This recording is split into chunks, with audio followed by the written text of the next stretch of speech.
Hey guys, what's going on? Back with another Elder Scrolls Legend video, and today we are playing a Tempo Archer deck, and that one is featuring some heavy anti-mage cards like the Mage Slayer and of course the Withered hand Cultist. Like the Crusader yesterday, Mage is currently one of the top decks and you want to combat that one as much as possible. We're going second so we can keep the starting hand, that's pretty fine.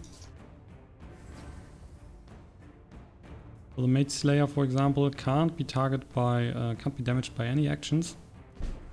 So your opponent can use actions on it, but they won't deal any damage on it. Also, if you are playing cards that would deal damage to everything, the Slayer will also survive. So if you are playing the red-blue deck and drop an Ice Storm, the Mage Slayer will just stay on the board. Pretty strong then. Opponent is starting with a High Rock Summoner. We are just hitting him in the face here, and let's drop another Mage Slayer. We have the Burn and Pillage action card in hand. That one will increase his damage over time, so the more wounds you are breaking, the stronger the card gets.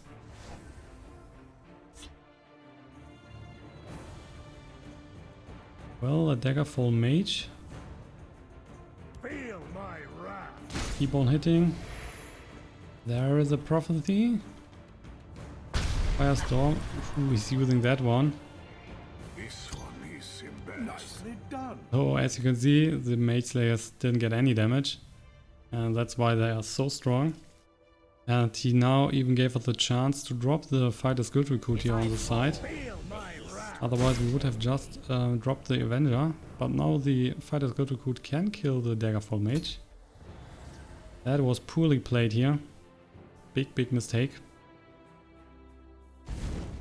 Egg Fireball, at least he's taking out the Fighter's Guild Recruit and dropping another Daggerfall Mage.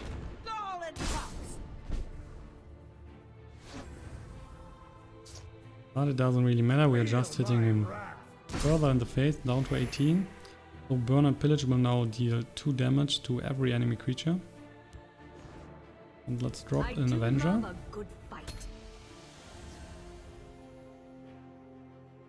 We'll then kill the Mage Slayer with the Daggerfall Mage, getting another Tomb of Alteration. Frost Atronach.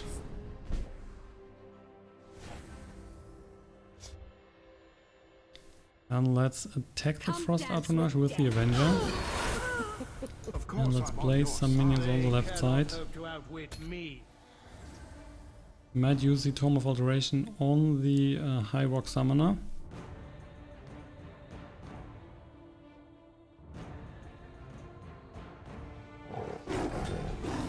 Tench Tiger. So with the Burn and Pillage ready, can potentially clear everything besides the Tiger.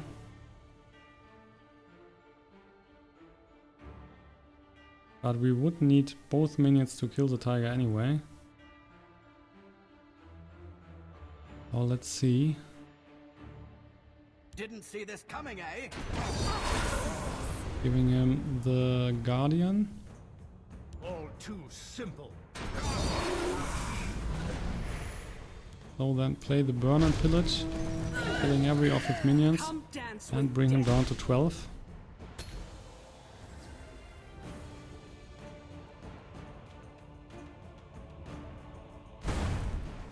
Crushing Blow, that one will kill the Avenger. There's another Guardian, Hive Defender. Let's drop the House Kinsman here, playing the Dune Smuggler on it. So he's now 4-4.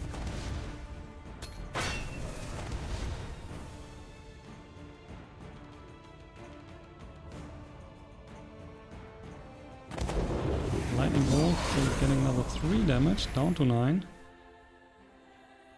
That means the Burn and Pillage that we could potentially draw later in the game would deal now 4 damage. Getting a Fireball, so also taking out the Dune Smuggler.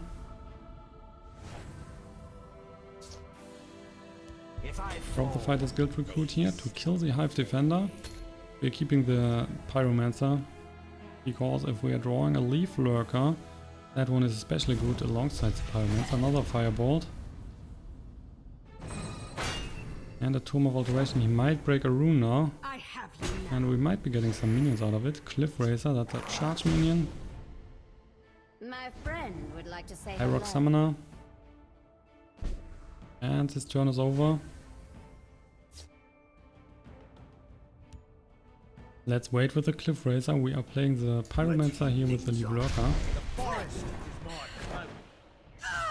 Can still play the Cliff Racer next turn, but if we have played the Cliff Racer now, he can just kill it with the Cunning Ally as a 5/5. So that's better. Well, another Guardian, Manticora. The Jar will help us, drawing 2 more cards. Earthbone Spinner and a House Kinsman. So let's silence the Manticora here, so we can hit him in the face, or we can just play the House Kinsman.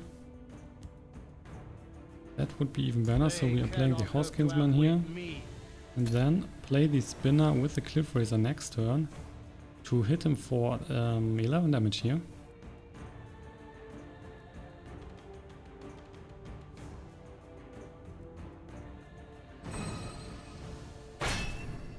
Tomb of Alteration, buffing the Hive Defender. There is a Daring Cutpurse, for more damage on the right lane. And another Prophecy. Werebat. Play that one here on the left. And an Ice Storm. So down to 6. And with the Earthbone Spinner, we should be able to finish him. Hitting him for 4, and then play the Cliff Racer. Oh, that's a victory.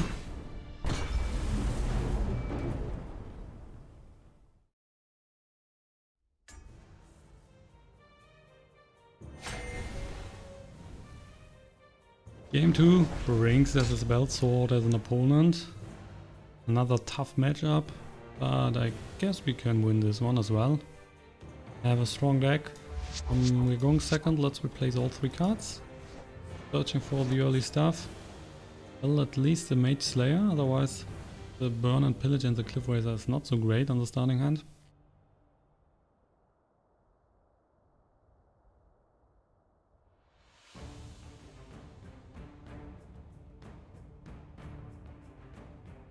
We don't have anything to kill the support cards, so if he's dropping the Divine Favors, that will be pretty tough for our deck.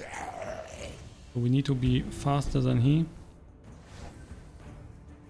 Starting with the Mage Slayer here.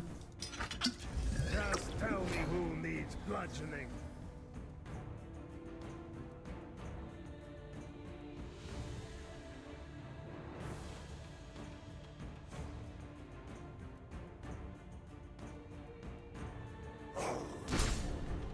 One damage.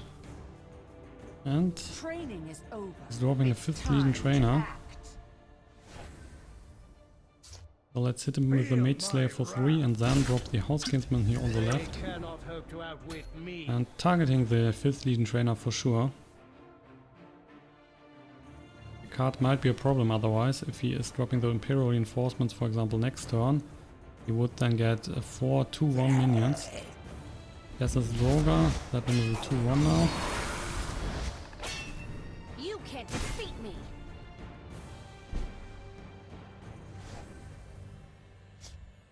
So, killing that one. Hitting him for another 3. No Prophecy. And we are also dropping the Withered Hand Cultist. So every action costs now 2 more. Burn and Pillage costing 8 at the moment.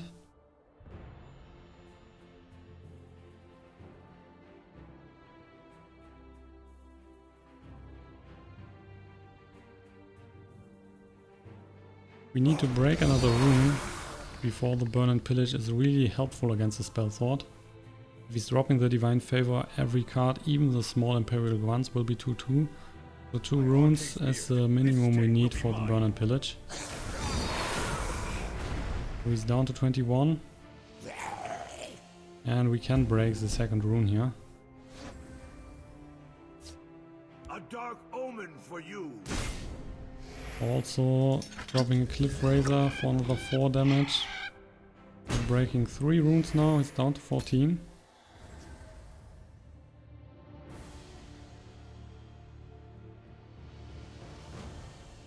The minions on the right are good enough to take out the Withered Hand Cultist. But he will lose 2 1/1s here. Keeping the Windkeep Spellthought and the last gap Skeleton. Confound you.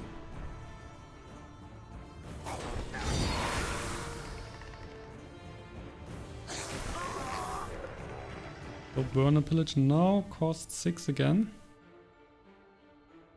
Can play it in 2 turns. Midnight Sweep, giving him a guard on both sides. Well, Soulrest Marshal, pretty nice. Let's drop that one. I bring reinforcements. Also Burn and Pillage now costs 1. Unfortunately it's 1 and too high. Otherwise we would have played that for sure. Clearing all the minions.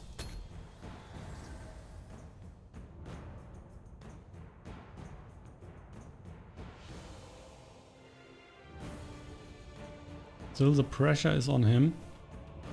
If he's dropping a Divine Favor here, that isn't helping him much. And if he's dropping any minions, we might be able to kill them with the Burn and Pillage. Kill them all. So we have the Commanding Reach, taking some damage into the face here.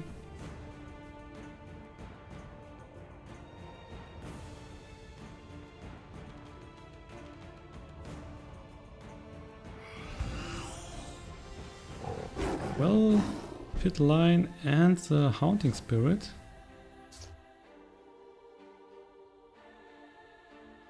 That also means that if we play the Burn Pillage, we will buff the Pit Lion, but that will be his only minion then. But we could also just hit him in the face and then play the Burn Pillage. That's even better, so we can clear everything. If he is not getting Prophecy here for sure. Let's see. Not getting anything. So the Burn and Pillage will deal 5. There is something. Burn and Pillage will deal 5 damage to every minion.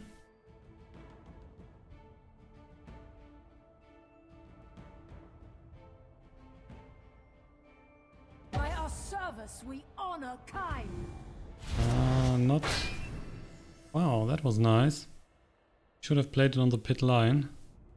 So if that's the case, big thank you. Thank you. Let's play the Burn and Pillage, killing everything.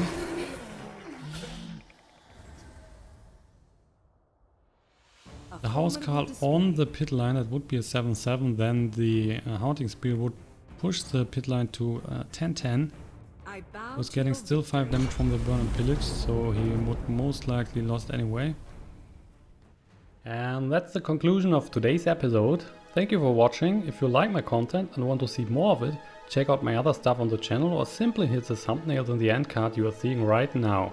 You can always reach out to me in the comments with feedback or deck requests, so don't be shy. Last but not least, if you want to support me, you can do so in various ways. Subscribe to my channel, follow me on Twitter and Twitch, or use my affiliate partners, which can be found in the description box below the video. It will allow me to keep the channel and new content coming in on a regular basis. Until then, see you in my next video and goodbye.